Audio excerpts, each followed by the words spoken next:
రాజకీయాల్లోకి రావాలనుకోలే, సినిమాల్లోకి రావాలనుకోలే, పోటీ చేయాలనుకోలే. అలాంటిది పిఠాపురంలో రావాలని అసలు ఏమనుకోలేదు. అది భగవంతుడి సంకల్పం, తీసుకురాబడ్డాను ఇక్కడికి, గురువుల సంకల్పం. సో నేను నా ఆఖరి శ్వాస వరకు నేను మీకోసం పనిచేస్తాను.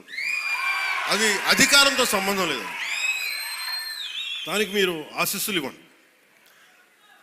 నేను ఒకటే కోరుకుంటుంది, మతం పేరుతో కానీ, కులం పేరుతో కానీ, వర్గాల పేరు మీద కానీ గొడవలు తీసుకొచ్చే వాళ్ళని మటుకు మీరు వారికి మీరే బాధ్యతను తెలియచేయాలి.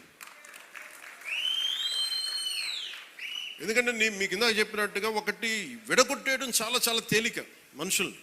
ఈ రోజున మనం మాట్లాడుకోవాల్సిన రైతాంగం గురించి గౌరవ మంత్రివర్యులు civil supplies minister Nadella Manohar గారు ఆధ్వర్యంలో, గౌరవ ముఖ్యమంత్రి శ్రీ నారా చంద్రబాబు నాయుడు గారి, నేను చాలాసార్లు సందర్భాలు చెప్పాను, ఆయన అనుభవం చాలా అవసరం అని. సో మనం అందరం ఒక ప్రయాణం చేశాం. అలా చేయబట్టే ఈ రోజున సివిల్ సప్లైస్ ద్వారా 7 లక్షల మంది రైతుల నుంచి 40 లక్షల మెట్రిక్ టన్నుల ధాన్యం సేకరించిన ధాన్యానికి సరిగ్గా 24 గంటల లోపే 9,300 కోట్ల రూపాయలని చెల్లించడం జరిగింది. ఇది ఎక్కడైనా సరే మీరు గత ప్రభుత్వంలో ఎంతసేపు దేహి pro active government, Nara Chandrababu Naidu నాయకత్వంలో ప్రో యాక్టివ్ గవర్నమెంట్.